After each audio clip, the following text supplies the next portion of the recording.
Welcome to lesson number 2, online lesson number 2. This is Math 241, Probability and Statistics. We're still working on Chapter 4. So, just like last video, let's first talk about what we did in the last lesson. Chapter 4 is called Discrete, Random Variables, and Probability Functions. In 4.3, we discussed probability functions.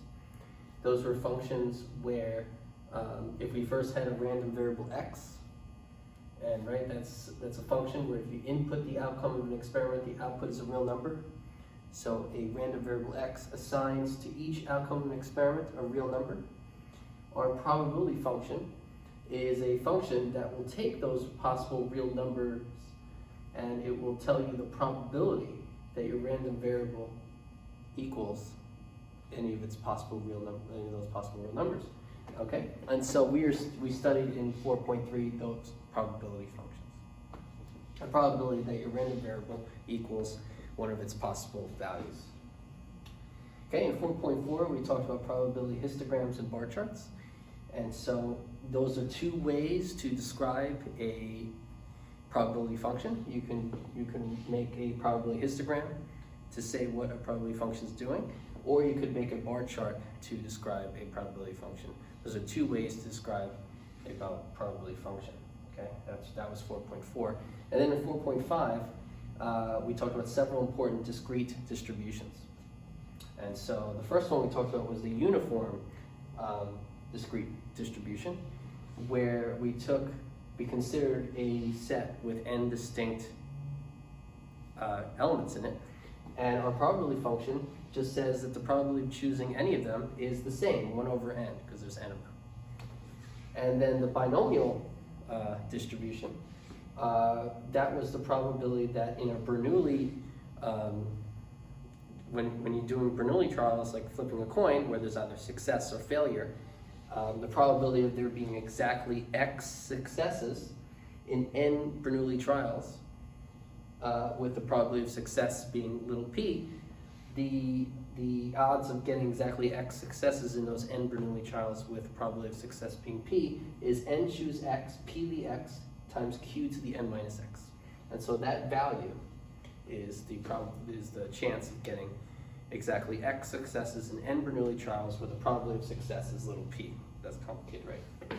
Okay, so that was last lesson, summing it up, right? So you can go back and watch the lesson again if any of that stuff is still unclear.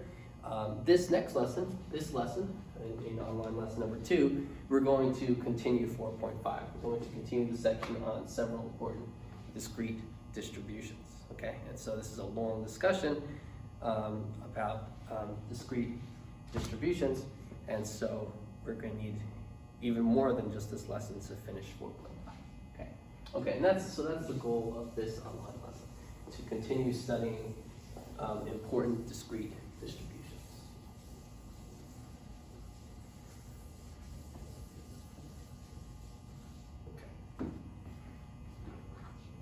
Okay, so I finished last class defining the binomial probability function, right? And so I already wrote it down there, but then there's this function, right? It's x n p, n choose x, p to the x, q to the n minus x. Right? That's the probability of exactly x successes in n Bernoulli trials with probability of success little p. Okay. So we're going to use that. Okay. So in example 4.7,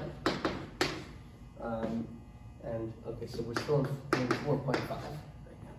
So example 4.7, it says find the probability, this is part A, find the probability of getting exactly 4 heads in 10 flips of a coin.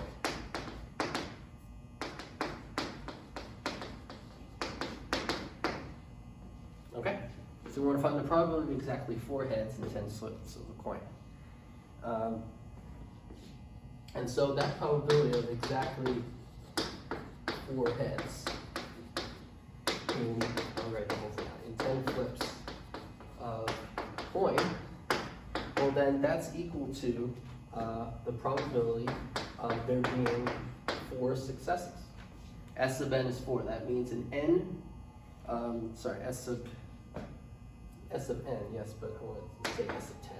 There's 10 trials, so we want 4 successes and n trials.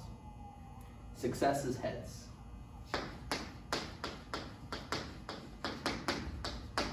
Which is little h. And failure is tails, which is little t. Okay? So finding the probability of exactly 4 heads in 10 flips of a coin is finding the probability of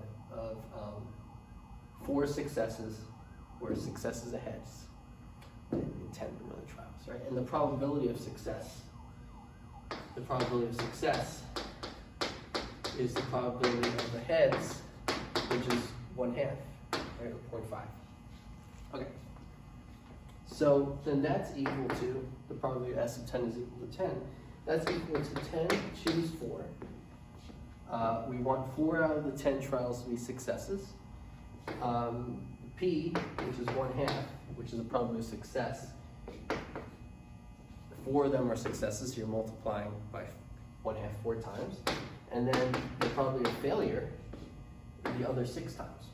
But that would be 10 minus 4, which is 6, right? So if there's 4 successes, there's 10, the total 10 trials minus those 4, there's 6 failures.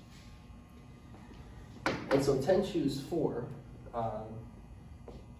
10 choose 4 is what you multiply all this out, and you get 0.205. I don't want to get into the calculation of it. Okay? So we're going to focus on the theory involved in finding this probability. Okay, and so multiplying all that out, you get 0.2051. Okay, so that's part A. Part B is find the probability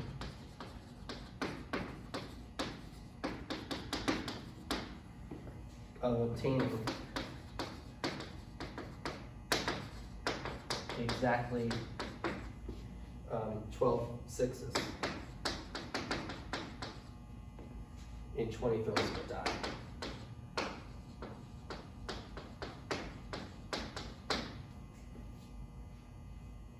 Okay, so we'll find the probability of obtaining exactly 12 sixes in 20 throws of a die. And so, so the probability so there's 20 throws of a die, and so in S sub 20, I want that equal to 12. That's, where here success is getting a 6.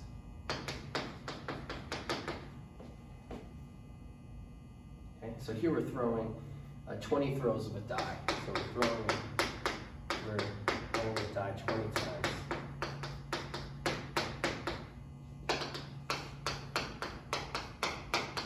Okay, so we have 20 rolls of a die. This is roll 1, roll 2, this is roll 20.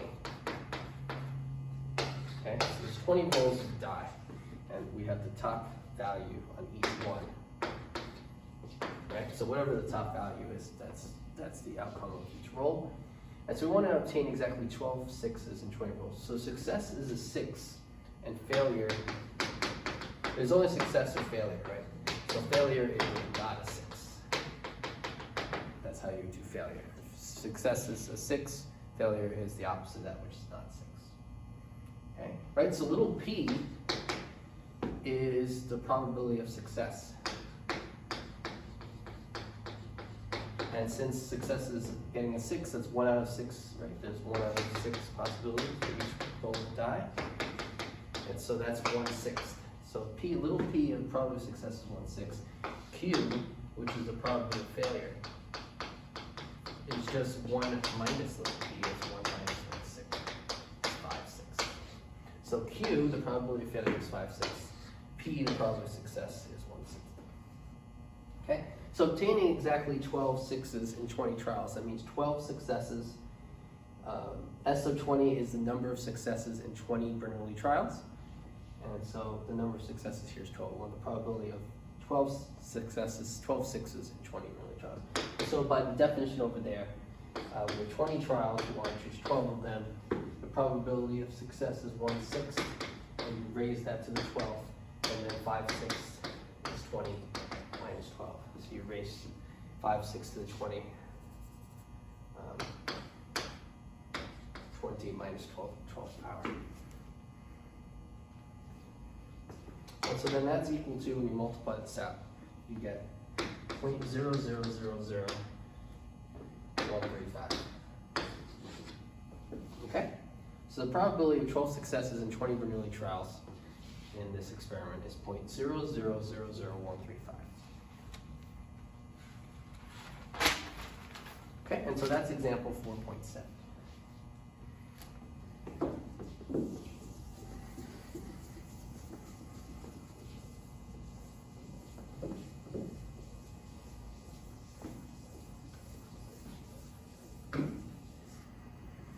Okay, so example 4.8. Okay, example 4.8. If the probability of recovery from a certain disease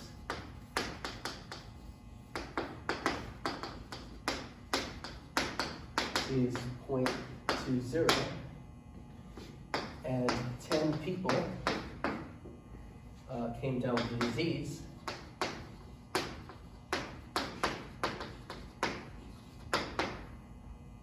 what is the probability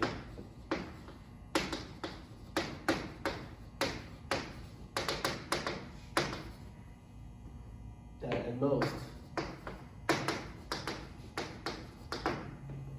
3 of them will recover?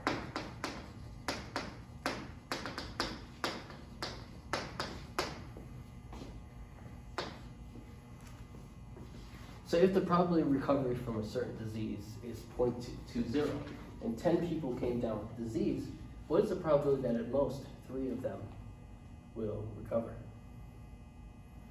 Okay, so we want to know the probability at most 3 will recover. Well, saying at most 3 will recover, I guess that there's a probability of 0 recovery. 0 recovery. What's the probability 1 recovers? 1 recovery. What's the probability that 2 recovers? Plus the probability that 3 recovers. Okay? Right? The probability of most 3 will recover. That could be the union of 4 mutually exclusive events. 0, 1, 2, 3 recover. And the intersection is empty from those events, right? And so it's the sum of those 4 probabilities of those 4 respective mutually exclusive events. Okay. Well, recovering from disease we can think of as success in a Bernoulli trial. Right? We can think of success in a Bernoulli trial as being recovery from the disease. And we can think of failure as not recovering from the disease. Okay. So if you don't recover from the disease, you fail. Okay. Okay. So the probability of success. Right? And probability of success is the probability of recovery for one person is 0.20, as mentioned over here. Right? So the probability of success is 0.20. And so if we want to find the probability of 0 recoveries, there are 10 people. So there's 10 Bernoulli trials, and 0 of them are success. The probability of success is 0.20, and there's 0 of them. And probability of failure then is 0.8. Oh no, yeah. So there's an 80% chance of you not recovering, and so then that's all 10 of them. So that's probability of 0 successes plus probably that 1 out of the 10 recovered times 0.2, which is the probability of recovering raised to the first power, times 0.80 raised to the 9th power. And so this is the probability of one recovery. This is the probability of 0 recoveries. Plus 10 choose 2, 0.20 squared times 0.80 to the 8th power. And so that's the probability of 2 recoveries, plus 10C3, 0.20 cubed times 0.80 to the 7th. And that is the probability of 3 recoveries. Okay? And so we can use the Bernoulli probability function to find the probability for any number of recoveries. And we just add them up. Okay, and so you do all that math and you get 0.8791. That's just multiplying and adding. And so I'm going to skip that. And that's going to equal 0.8791. Okay, you can use your calculator for that. Okay, so that's example 4.8.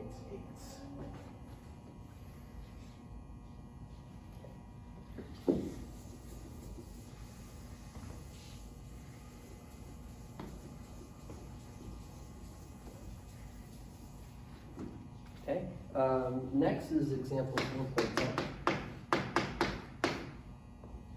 And it's sampling with replacement.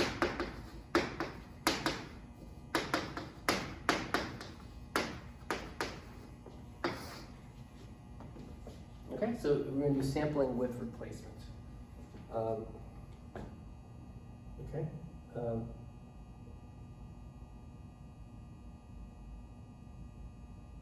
Okay, so note, what I mean by sampling with replacement is that, so sampling with replacement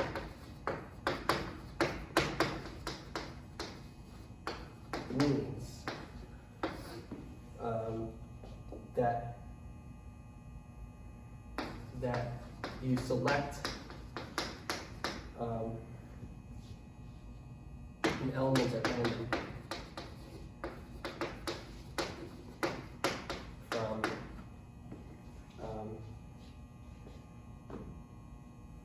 from a set is repeated. You select an element at random from a set, and this is repeated n times.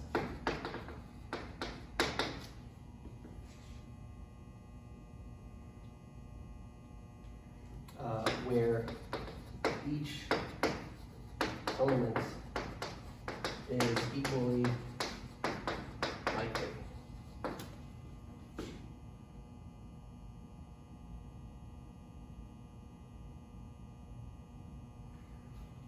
to be chosen. Same probability.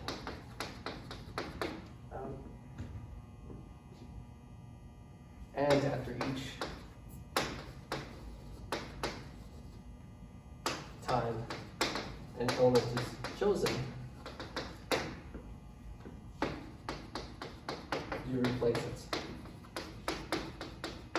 with another one.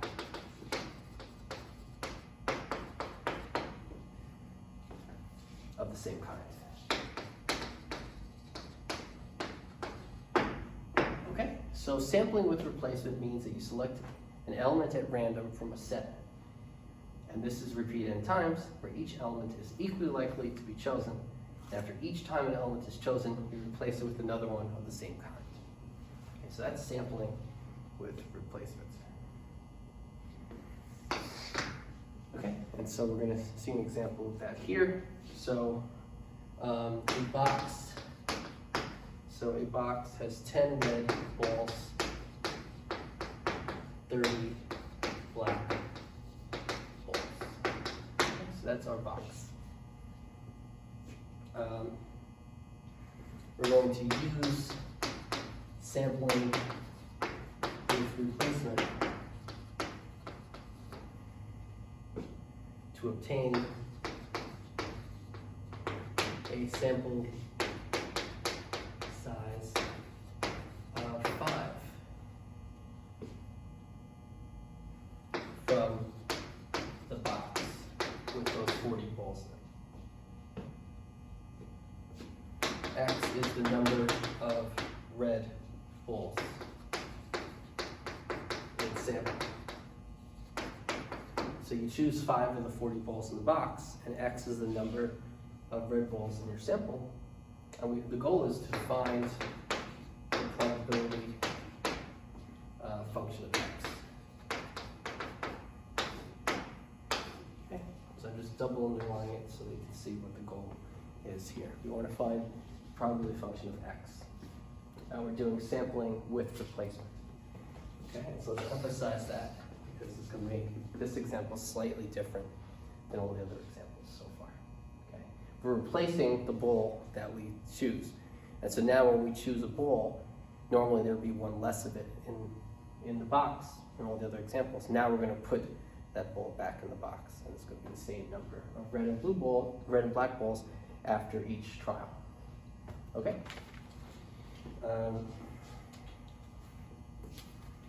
Okay, so little p is the probability of success, and that's equal to the probability of selecting red ball. Okay, so this probability is going to stay the same because we're going to replace the ball that we choose each time, and so that makes it easier. So the probability of selecting a red ball, little p, is 1/4, and that's because there's 10 red balls out of the total 40. 10 red, 30 black. The total here, right, is 30 plus 10, which is 40. So the total number of balls in this box is 40, and so 10 of them are red. And so the probability of success is 10 red out of the total 40. You could even add to 10 over 40. That's 1/4. So P is 1/4. Selecting red ball. Okay.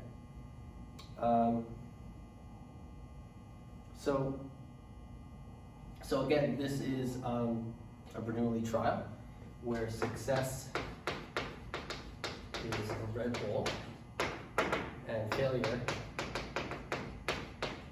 is not a red ball. Okay, so every time we do a trial, we either succeed at choosing a red ball or fail and don't choose a red ball, meaning in this case it's black. Okay, so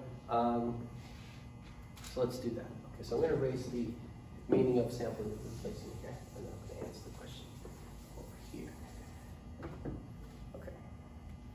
So, and let me just point out that the probability that X, which is X is the number of red balls in your sample, the probability of X being some value is the value of the Bernoulli probability function for X, 5, N is 5, and P, probability of success is 1/4. And this is for any X, right?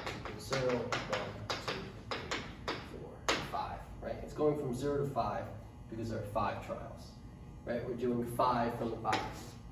We're choosing 5 from the box of 40 balls. And so that means that the number of reds that we can choose, it ranges from 0 to 5.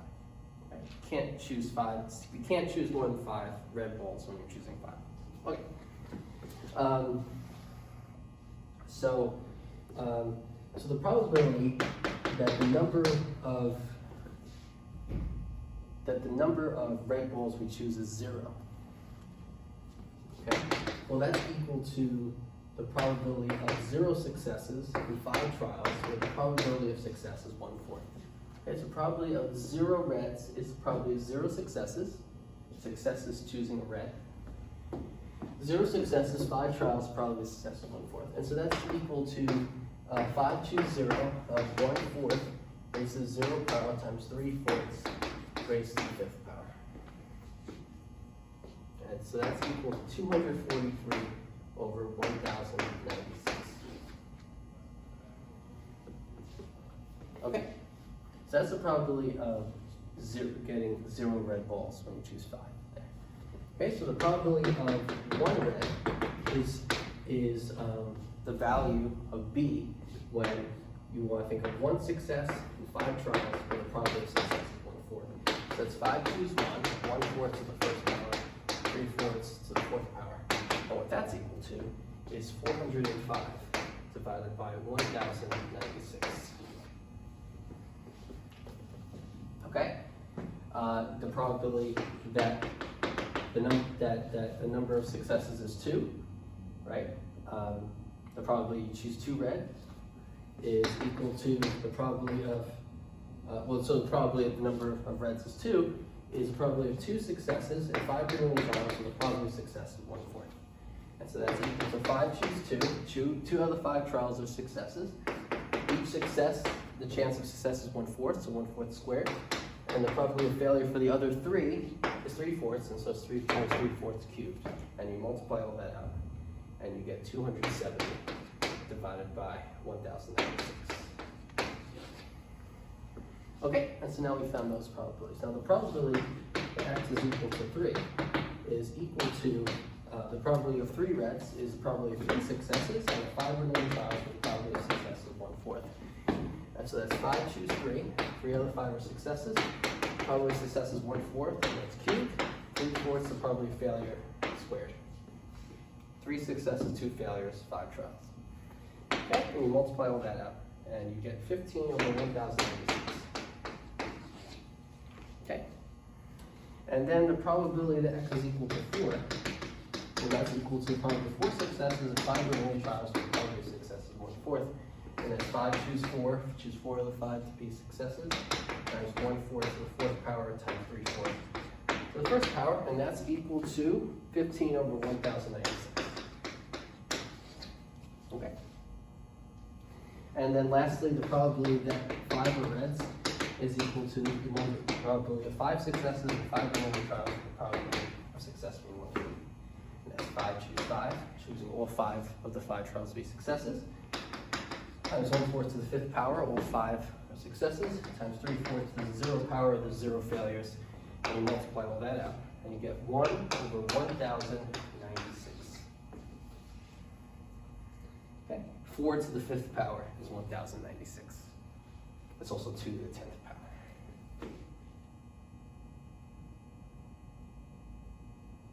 Wait.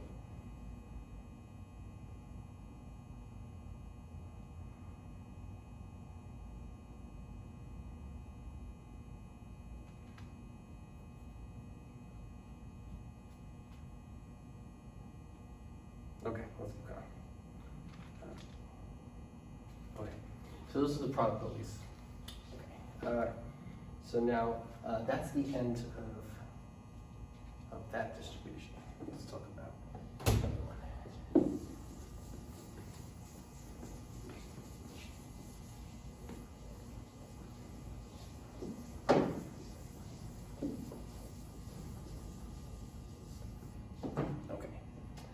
So in 4.5.4, we talk about the hypergeometric distribution.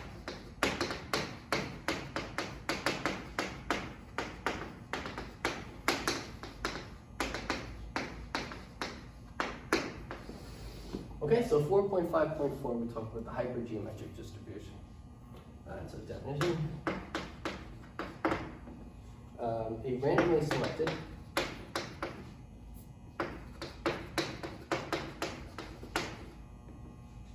subset of size n from a set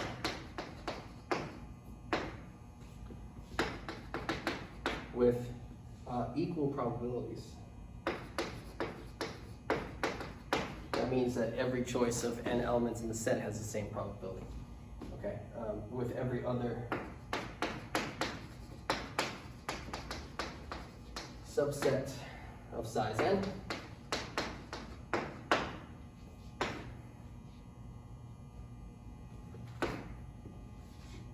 is called a sample size n.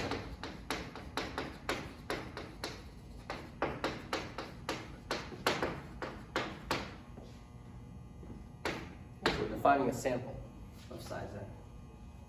So you said we have some size, so you could say we're defining a sample. Okay? So we're just we're randomly selecting n things from some set where it has at least n things in it. We're just randomly selecting n of those things, and we're calling that a sample. And we're saying that any n you choose, it's equally likely to get any subset of size n from the overlying set, overlying collection. Okay. So that's our definition of a sample. Okay. So in example 4.11, we got sampling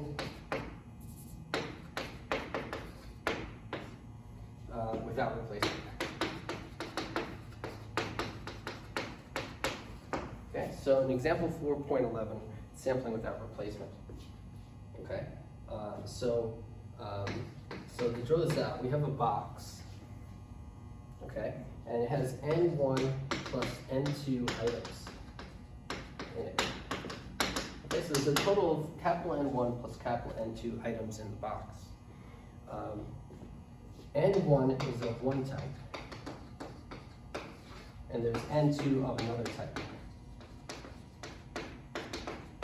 Okay, so an example of that would be when we had the box with 10 red balls and 30 black balls. 10 would be red, 30 would be black. That would be N1, capital N1 of one type and capital N2 of another type. And the total is capital N1 plus capital N2. Okay, so that's the box and that is its contents. Okay, now we're going to select n things from the box.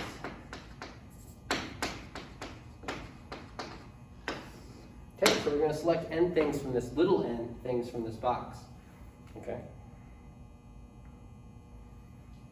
And we're going to do sampling without replacement.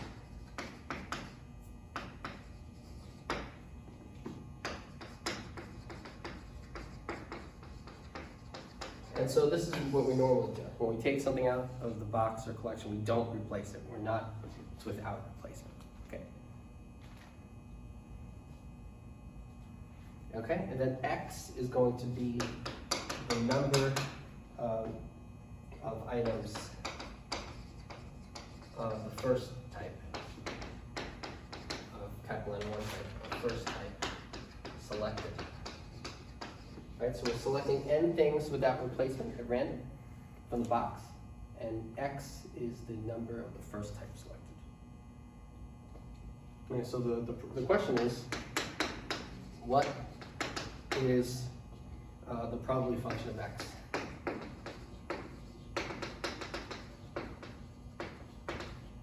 In other words, what is f of x if f of x equals probability of capital X equals little x? Right? That's what we want to find. We want to find little f of x, which is the probability that our random variable is equal to one of its possible values. So let's do that. So the probability that a random variable is equal to some fixed value is, well, little x is the number of items of the first type selected, right? There's n1 of the first type and capital N2 of the second type. And so we want to choose x of the n1 of the first type. I'm selecting n things in total. So after I choose x of the things of the first kind, where there's n1 of them, I want to choose a certain number from the other kinds. And that other number means that the total number I selected is n, little n. Well, if I first selected x already of the first kind, there's little n minus x left I still have to choose a total of little n. And so I choose x from n1 of the first kind, and then little n minus x, the rest of the little n from the second kind, n2. And then I divide that by the number of ways to choose little n things out of all of the things in the box, which is n1 plus n2. Capital N1 plus capital N2. And so that's the probability of selecting exactly little x things from the first type. And then this is for integers x such that 0 is less than little x, less than or equal to little n, and little x, 0 is less than or equal to little x, less than or equal to capital N1. Okay, so little x, which is the number I select of the first type, can't be more than capital N1. There's only capital N1 many things of the first type. And so it has to be at least 0 and at most N1. Also, I'm choosing n things in total. And so I can't choose x of the first kind where x is more than the number of things I'm choosing. Okay? So x has to be at most the minimum value between little n and capital N1. And at least 0. Okay, that's another way to say that. You either write those 4 inequalities, or just write, instead of all this, you could say or. You could say it's 0 less than x less than so the minimum capital N1. So that you could replace those 2 double inequalities, or those 2, each has 2 inequalities. You replace those 4 inequalities with 2. Okay. Okay. And so that's the probability function of capital X. This is little f of x. And so that's the answer. We're done. Okay, so this was a general formula. And so this probability function, which is equal to all that, what that's called is the hypergeometric. The name makes it sound hard. It's called the hypergeometric probability function with parameters / distribution, function / distribution with parameters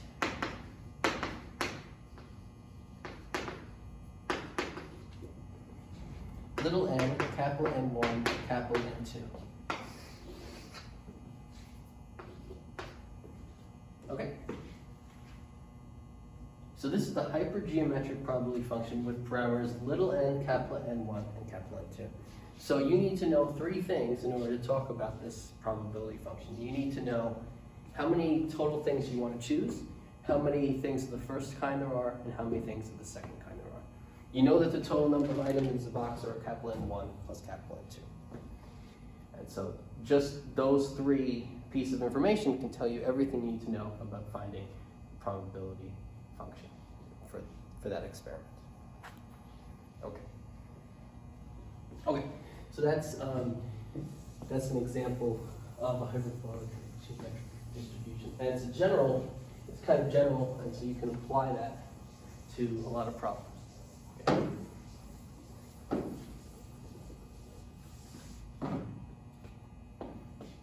Okay, so example 4.12, a carton of 24 hand grenades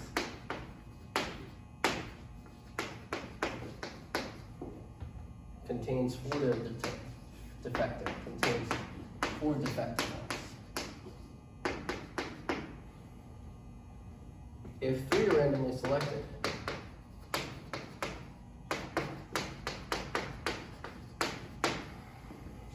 so if 3 are randomly selected, what is the probability that exactly 2 are defective? Exactly 2 are defective.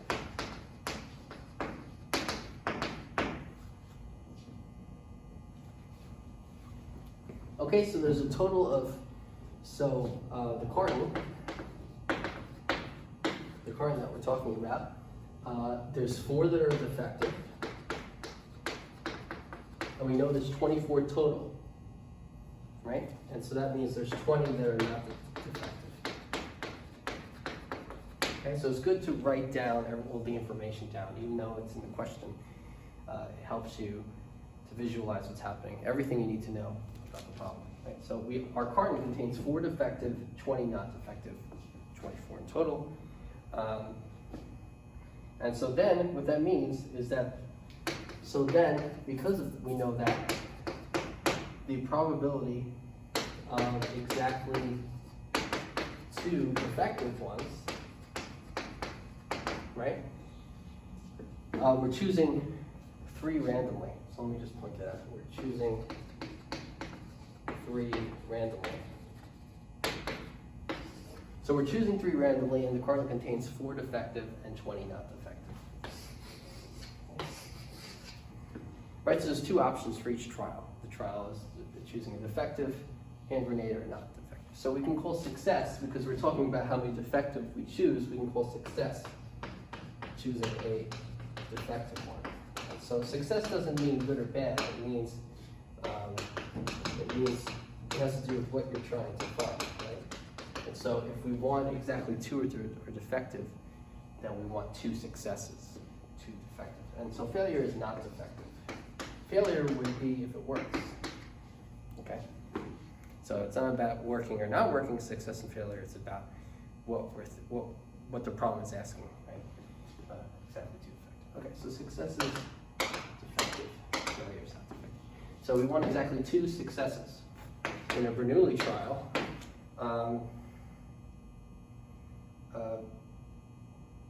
oops, okay, sorry. Okay, so we have, sorry. I'm still thinking of the last topic, sorry. Okay, we have the first kind and we have the second kind. So the first kind and the second kind. So the first kind is defective. Second kind is not defective. Okay. All right. So we want to choose 2 from the first kind. And so if we want to choose 2 from the first kind, we want to choose 2 out of the 4 that are defective. And then we want to choose, we're choosing 3 randomly. So if we choose 2 out of the 4 that are defective, we want to choose 1 more out of the remaining 20 that are not defective. And that's divided by, well, you're choosing 3 in total from a total 24 hand grenades in the cardinal. Okay, and so you do that math, and you get 0.0593. Okay, and now this is the hyperbolic geometric probability distribution, where the number you want to select of the first kind is 2. There are a total of, you want to choose 2 of the first kind. You're choosing a total of 3. And there are 4 of the first kind and 20 of the second kind.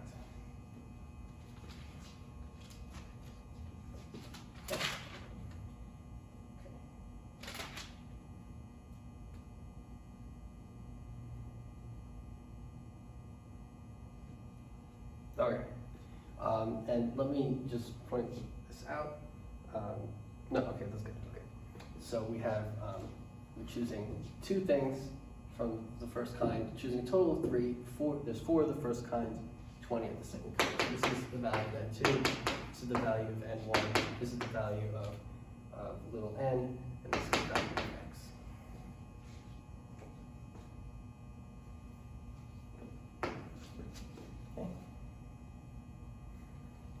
So that's example 4.12. Now example 4.13 is from a group from 15 chess players.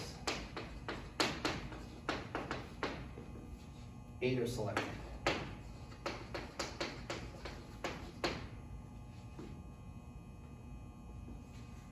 So what is, find the probability that 3 of the 4 best in a group,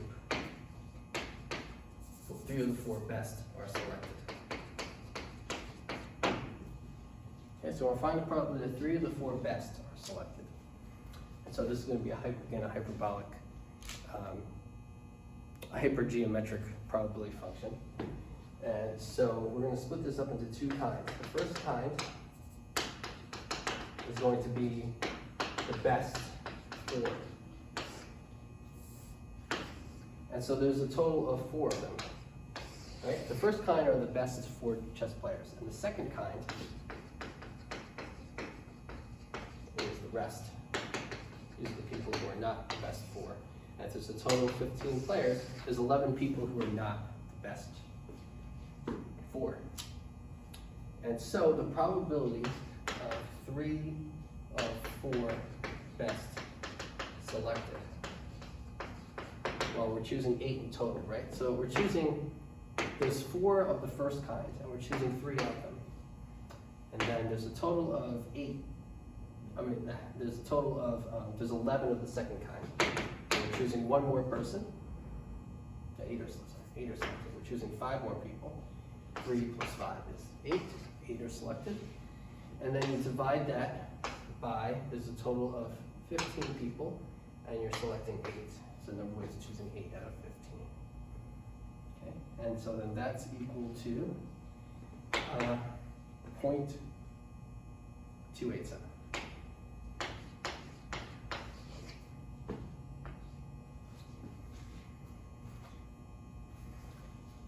Okay, and so that is the answer to example 4.13.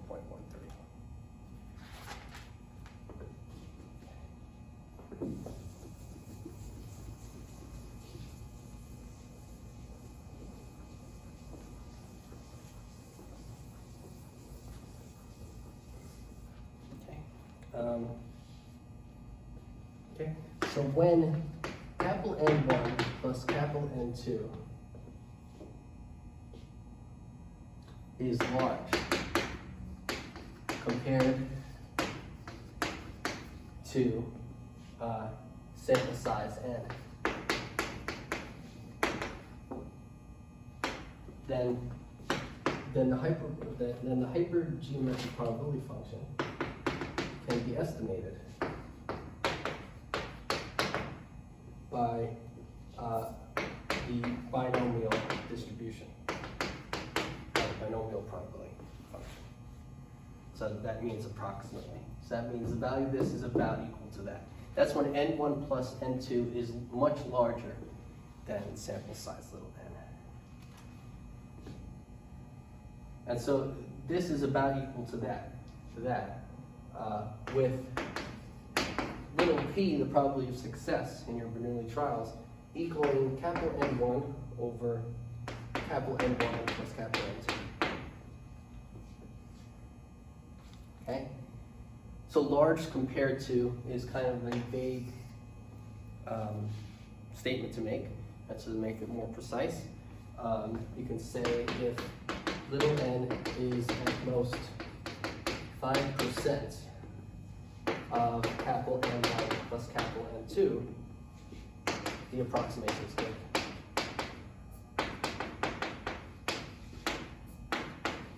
Okay? So saying that the sample size little n is at most 5% of capital N1 plus capital N2, that's enough to mean what we're saying here, that this is N1 plus N2 is much larger than little n. Okay? As long as little n is at most 5% approximation. If it's not, it may still work, but this will definitely work. Okay, so just to write that out, the binomial approximation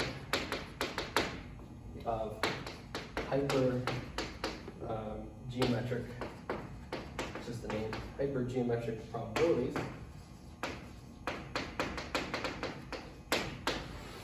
Okay, so a binomial approximation of a hypergeometric probabilities, that's if capital N1 plus capital N2 is large and little n is small. And so that's not by personal opinion, it has to actually be sufficiently larger than little n. And so what I'm saying here is you want to use this guideline. Okay? That little n is at most 5% of capital N for capital N2. Okay? That's what I mean by large and n is small. Okay? By this is large and that's small. That. Okay. So if that happens, then the hypergeometric probability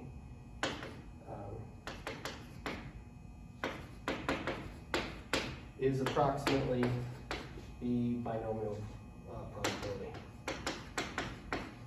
where little p is capital N1 divided by capital N1 plus capital N2. The denominator is the sum of those two numbers. Okay, and so that is just spreading out exactly what you just wrote. Okay, so make sure to focus on what I wrote in this box and make sure you understand it and memorize it. Okay, so in example 4.14, consider a random sample of 5 students from a sophomore class of 1,000. If 30% are pre-med, what is the probability? 3 of 5 are pre-med, chosen as pre-med.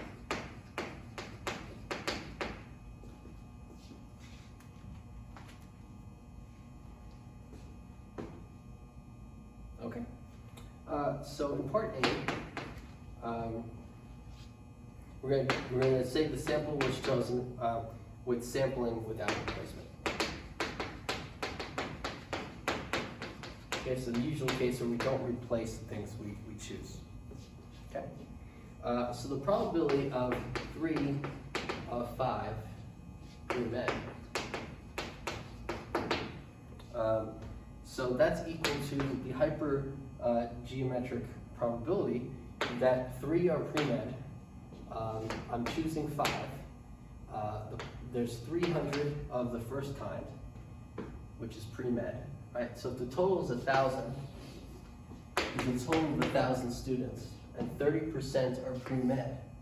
The 30% that are pre-med of the 1,000 is 300. The rest is 70%, and then 70 that are not pre-med. So pre-med, there's 300 that are pre-med, and then not pre-med is everyone else out of the 1,000, which is 700. And so I want 3 to be pre-med, I'm choosing 5. 300 are pre-med, that's the ones I want to choose, and 700 are the second kind, which is not pre-med, right? This is N1, the number of the first kind, which is pre-med. This is N2, the number of the second kind, which is not pre-med. The numbers add up to the total number of sophomores, right? Okay, so I want 3 to be the first kind, and I'm choosing total of 5, right? Because this tells you the answer. And so this is equal to, I want to choose out of the 300 that are pre-med, I want to choose 3. Then out of the 700 people who are not pre-med, I want to choose 2. And I want to choose out of the total 1,000, the denominator would be, how many ways can I choose 5 out of 1,000 people? Okay, and then we calculate that. And this is equal to 0.13211.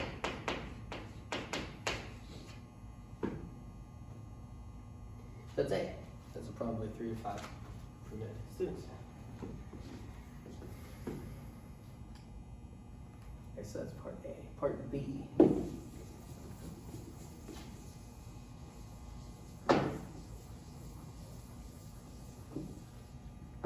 Okay, so that's part A. Part B. If the sample, so if you have sampling with replacement,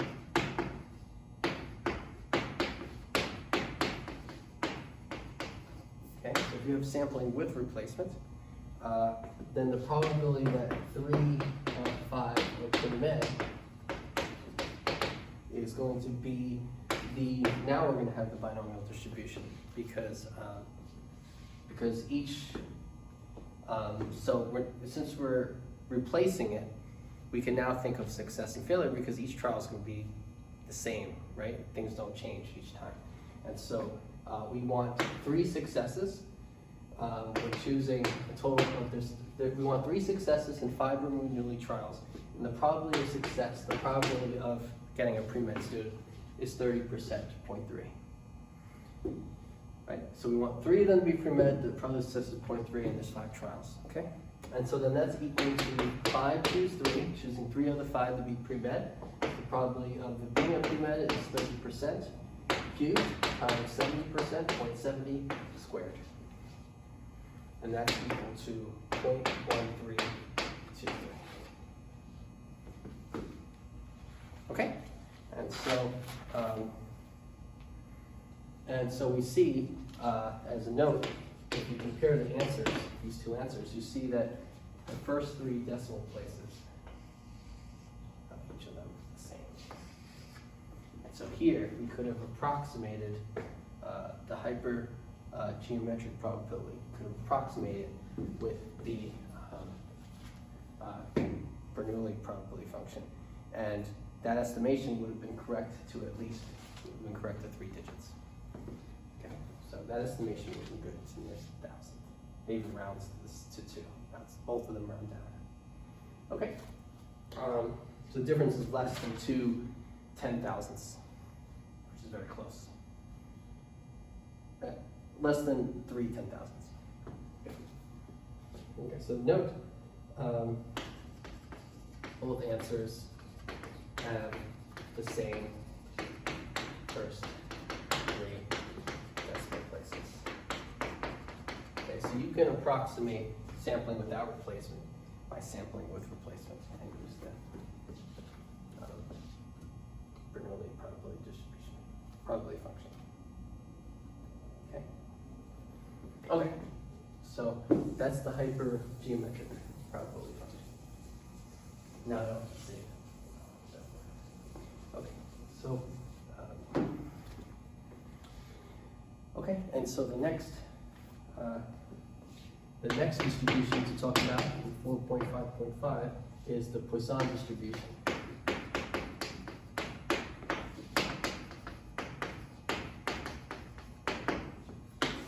Okay, so the Poisson distribution.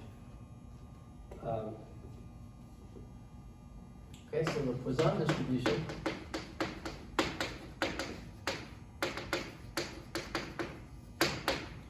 can approximate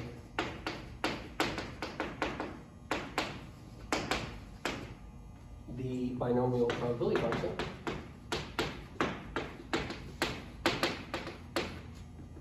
when n is large and little p suitably small. Little p is the probability of success in your binomial probability function. Okay, so the Poisson distribution can approximate the binomial probability function when n is large, little n is large, little p is small. Okay, and as definition, this is the Poisson distribution. This is definition 4.6 in the book. Let lambda be a positive constant. The function p of x semicolon lambda is equal to lambda to x power e to negative lambda divided by x factorial for x equals 0, 1, 2, 3, dot, dot, dot. And this is the Poisson probability function.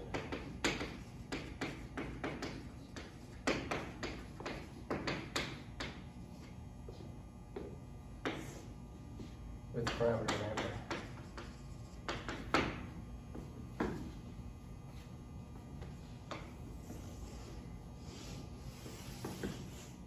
Okay?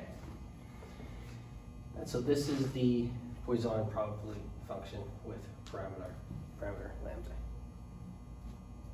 Okay.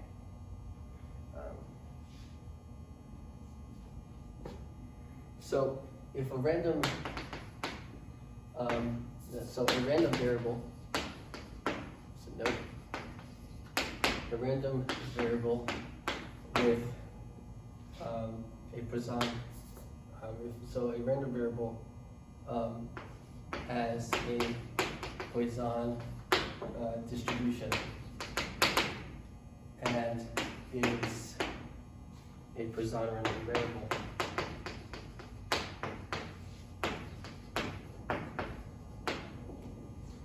If its probability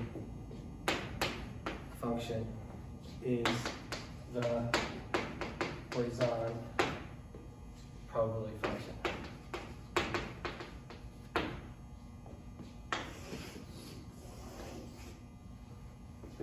So a random variable has a Poisson distribution and is a Poisson random variable if its probability function is the Poisson probability function. Okay, so if you get this probability function, then you have a Poisson random variable with a Poisson distribution. Okay. Okay, and as a summary, if little n is large, so if little n is large and little p is small, so that lambda equals n times p is moderate,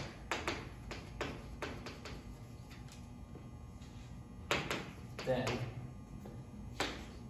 the binomial function is approximately equal to the Poisson probability function. Okay, and so this is another statement about approximating one probability function. Okay, and both of them are being approximated by the binomial probability function. Okay, and so you want to look at these conditions. So if these three things happen, if little n is large, little p is small, and lambda equals n times p is a moderate size, then these two are approximates. Okay.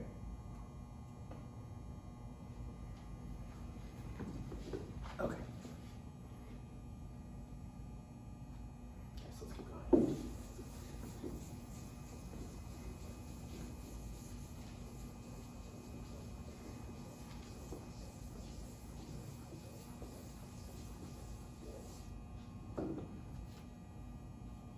So example 4.15. If the probability is 0.0001, that any one passenger on the train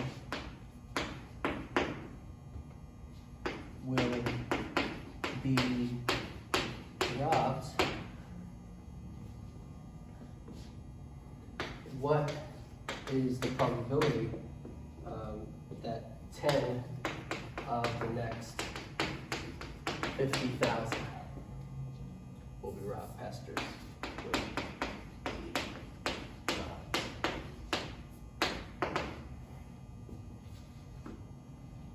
And use the Poisson approximation of the binomial distribution.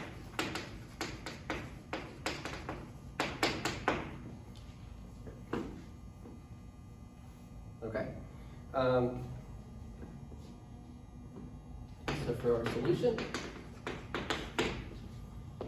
So for our solution,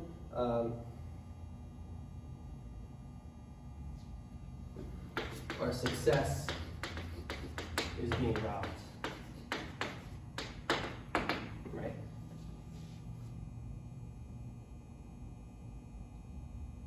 Okay, and failure is not being robbed.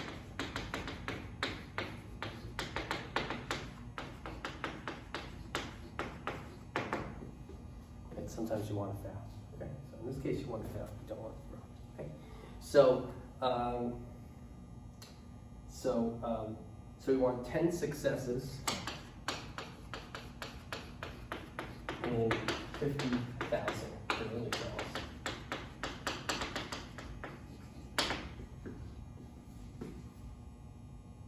Okay, so we want to approximate the Poisson approximation. Okay, so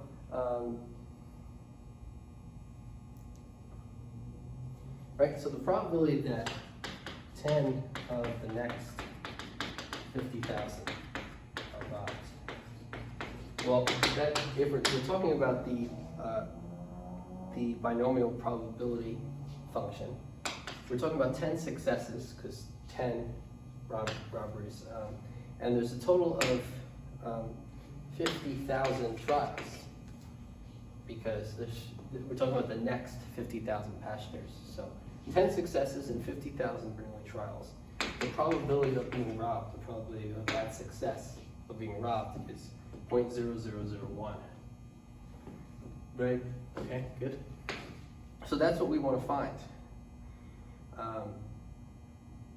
Now, little n is 50,000.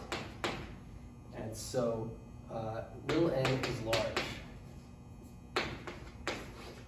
Check. Little n is large. Little p is the probability of success, probability of being robbed, is 0.0001. And so little p is small.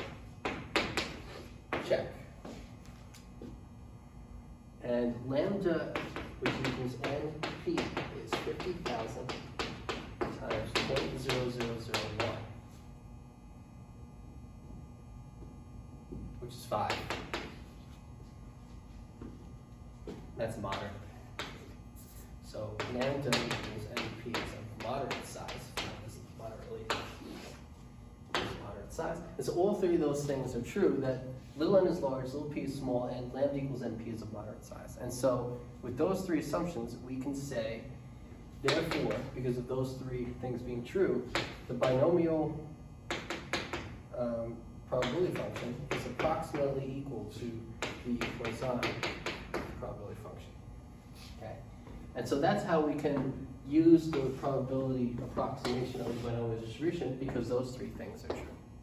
So now we can find this, and we can then say that we've approximated the binomial probability, which is the actual probability. So this is the actual probability,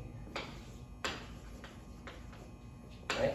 This is the actual probability of 10 of the next 50,000 around. And we can, if we find, because these three things are true in the summary earlier, by finding this, we're approximating that. Approximating by that, okay? So, 10 successes in 50,000 trials with a 0.0001 probability of success. That's approximately P of 10, 7.5. So there are, you want 10 successes, and lambda is 5. So here lambda. So this is the value of lambda. That's x. X is the number of successes. We want 10 successes where lambda is 5. And so from our definition of P earlier, in definition 4.7, we get lambda to the x times e to negative lambda over x factorial over 10 factorial. So you just plug in, plug everything in, and you get 0.0181. And so this probability is this, and it's approximating that one because these three things are true. Okay. And a reminder, so you can look at this while you're looking there. P of x semicolon lambda is again equal to lambda to the x e to negative lambda over x factorial. That's the probability. That's the Poisson probability function. So we're just plugging in lambda is 5 and x is 10. Okay? And so that's how we calculate this here, by plugging in x and lambda to that. And then we get, okay? And so we found the probability that 10 of the next 50,000 we robbed, we approximated it using the Poisson distribution. Okay.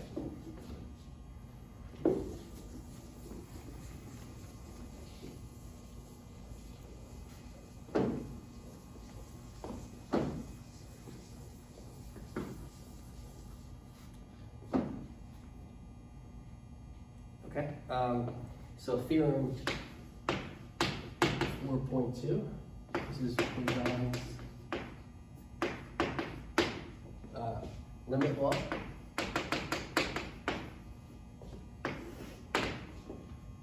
If little p varies with n, so np is equal to lambda, where lambda is positive, where lambda is a positive constant, then the limit as n approaches infinity of the binomial probability function is equal to the Poisson probability function.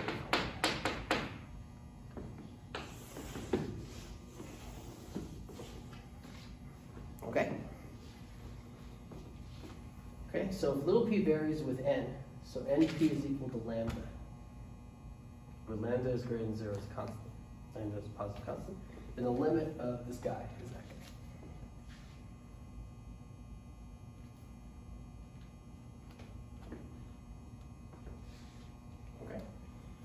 Okay, and so now 4.5.5.2, we're going to talk about random phenomena with Poisson distributions.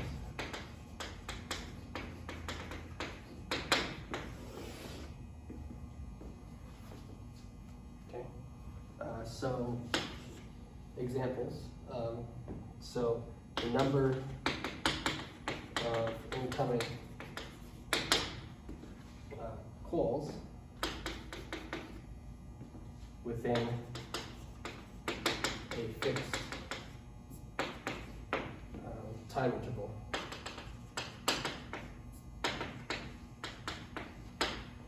at certain switchboards.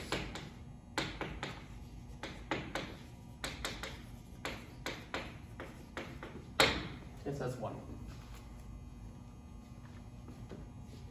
In the book, there's a long list of them. I'm going to go to the fifth one. And the fifth one is the number of fish caught in a day in certain regions.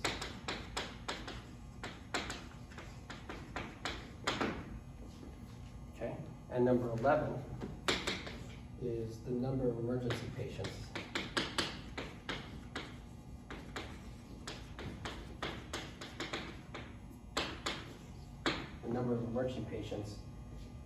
on a given day in a certain hospital.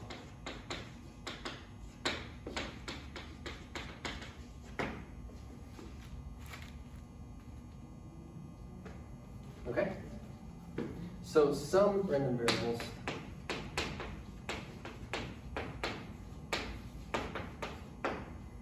are essentially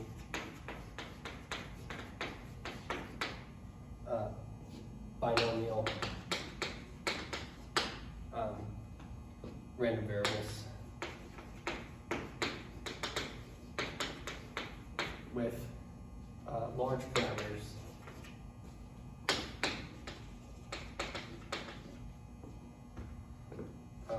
little n and small parameters little p.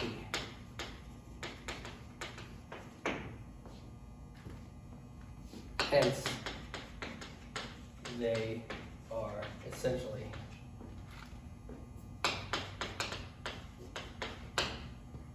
Poisson random variables.